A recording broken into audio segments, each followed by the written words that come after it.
Hello everyone, I hope that you're doing well. Thank you for tuning in because this is an experiment. It might be daylight savings time, but I just, after running all of my errands today, and it might be nighttime, I saw that Demon Slayer released a trailer for the Hashira training arc, which is going to be the next season of Demon Slayer. So I'm very, very, very happy. So we're gonna react to it because Demon Slayer is my favorite anime, and it comes before literally everything else in terms of this channel. So I cannot wait. I cannot wait. So last we left off, Tanjiro was in the Swordsmith village. They defeated Gyoko, they defeated Hantengu, and there was the appearance of these mysterious marks. It didn't just happen to Tanjiro, it also happened to Muichiro, it also happened to Mitsuri. I feel like the Demon Slayers are going to take some interest because in the previous season, Mitsuri and I think Muichiro explained, yeah, we got super powerful when these marks appeared on our skin, and then when they disappeared, I mean, Muichiro started foaming at the mouth, so because of all the poison, and almost died. But I mean, that isn't the biggest bombshell. Nezuko can now walk in the sunlight, and everybody knows it, including Muzan, who's super thrilled, to an uncomfortable degree, because that scene where he just completely annihilated his maids was honestly quite haunting. Muzan's terrifying, but I don't care too much about him. He is fourth on my least favorite characters list. What I do care about a lot is the presence of the other demons, the upper moons. But I don't know if that's gonna happen in this arc. That'll probably happen in another arc. So yeah, the training arc. This was a very long introduction, but without further ado, let's get into this trailer. Ooh. Oh, it has subtitles, yay! Yeah. これまでは柱が継子以外に稽古をつけることは多忙ゆえ難しかったが、短期間に絞り、鬼殺隊全体の底上げに全力を注ぐ機会とする。Okay, this is ominous as heck. これは重要な急務である。そう考えるゆえ、Guillaume. 私は柱稽古を提案した。 Okay, so Guillaume had the idea. That's interesting. I totally thought it was Kaguya, but I guess not. Be a man! Yeah, we've got Tengen's new design. We've got all of the Hashira. Gyu, oh my gosh, Gyu. Oh my gosh, Gyu. What was that? I totally... Do you have shattered glass? Whoa! Oh my gosh. Are we gonna get to see all of their fighting styles? Oh my gosh, Guillaume with his crying. They've already, they've upped the animation again. May 12th. Okay. I missed something. I'm gonna go back, I'm gonna look at it. Yeah, there's Murata. Yeah, I love Tengen's new design. This is great. Uichido, Mitsuri, Kanroshi, Obanai. Oh, Sanami. Guillaume, we get to see them fight. Yeah. Gyu. He's got shattered glass on him. What the heck? Look at that animation. My gosh. I'm already seeing and this.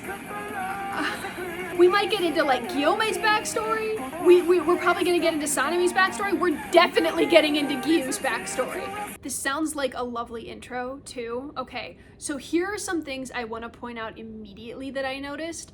First of all, Iguro's snake, sword to snake breathing style. That was awesome. Again, this is, I will say this is the arc that will hype up the arcs to come. There are 2 arcs left in the story after this current arc, the Hashira training arc, and they are fast-paced, they are jam-packed, and they are easily the best part of the entire story. It's what everything is leading up to. I'm glad that they are stretching out the Hashira training arc to be 1 arc, because then it will leave so much time for everything else to come. Honestly, everything from the Swordsmith village arc to the Hashira training arc is literally just hyping up stuff that is going to happen in these last 2 arcs, which I cannot tell you the name of yet, but it's going to be so amazing. So that's why, even though this is technically like the 1A versus 1B arc in My Hero Academia that nobody really seemed to have any interest for, this is going to be, like, there's going to be a lot of stuff revealed. There's going to be a lot of stuff just explained, and so much, like, I feel mystery to be uncovered. I only remember very key points of this arc because I have, like, held off on reading the manga or rereading the manga to refresh my memory. I remember the next two arcs very clearly because they just stuck with me. They were so beautiful. But this one I don't remember much about. I remember stuff about specific characters like Giyu and other things, and I'm not going to say them here because they're really serious topics, and I don't have many analytical words for this yet. Basically, I'm hyping up this arc because it hypes up the next arcs, and I'm so excited. The other thing is that, like, May 12th makes my heart beat a little quicker because My Hero Academia starts either May 4th or May 5th, which means I will be reacting to the two simultaneously. I will try to keep up, but I don't know, because MHA is going to be I think it's going to be like in its final fight. This is when All For One is going to try to, I guess, take Japan or something, and Deku and the others have to fight him. There's just so much to unpack. It's gonna be so much fun. Every episode of Demon Slayer, every chapter of Demon Slayer is so special to me. In fact, the moment as I was waiting for, like, everybody else to quiet down so I could do this reaction, what I was doing was this. The Demon Slayer Official Coloring Book 2. I was doing this. You guys know me. I love Demon Slayer. I've read the manga. I will try very, very hard not to spoil things. Please tell me if you want me to do a very specific, like, manga-centered thing for Demon Slayer. Like, if you want me to comment below any questions you want me to answer regarding the manga, and I don't know, I'll put up, like, YouTube shorts. I love talking about Demon Slayer. It's so very much. Let's look back on some other things that I saw. So interestingly enough, Guillaume proposing the Hashira training is actually such a cool idea. Back in my mind, I totally thought it was Kaguya who did this. Seeing as how Guillaume has started to talk to the Hashira as if he was the leader. I mean, he is the strongest one. So I'm not dissing his authority or anything. That makes me think that Kaguya might not be in a position to lead the Demon Slayers, or maybe Kaguya is perfectly fine. The last time we saw him, he didn't look so good, all right? And I hope that they explain that whole, like, the reason why Kaguya's got this affliction. Kaguya, my third favorite character. I love him so much. But we basically, we've already seen Guillaume take an authoritative position across from the other Hashira. Not with the other Hashira, but across from. Which, again, is interesting, and I have my own thoughts on that I'm not going to say. There was a bit of a focus on Giyu. There was this entire, like, 2 seconds of him just kneeling at this door by himself, which makes me think we're gonna get into Giyu's backstory. And, well, I mean, I hope that there are some people out there who have guessed, just based on design alone, what Giyu's backstory might be. But if nobody's noticed anything, then I'm not going to say anything. So I'm just gonna leave that where it is. The other thing that I noticed is that Sanami's wind breathing, we finally get to see, like, a teensy little piece of it. It's him holding the sword. The wind breathing is, like, circling his sword, kind of like a gust of wind, like a little tornado.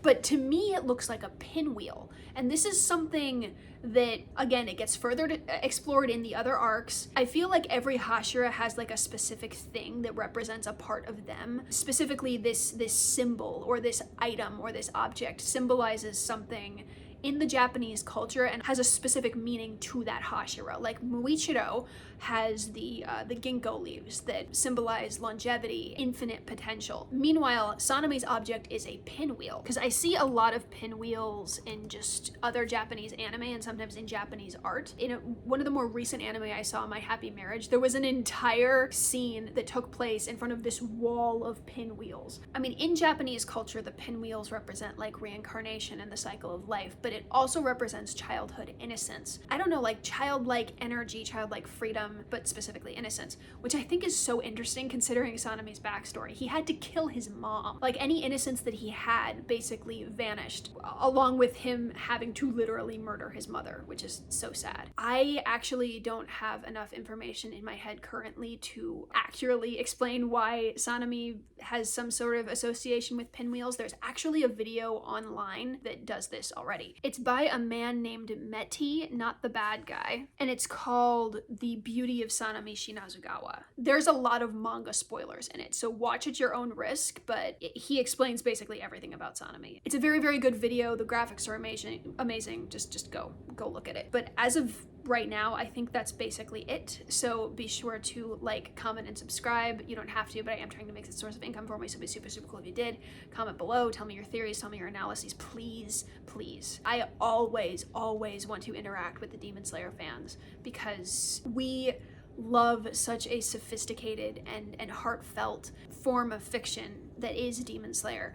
And I love digging into like the little intricacies of it because there's a lot more than just what's on the surface level. So thank you so much for staying and have a nice day.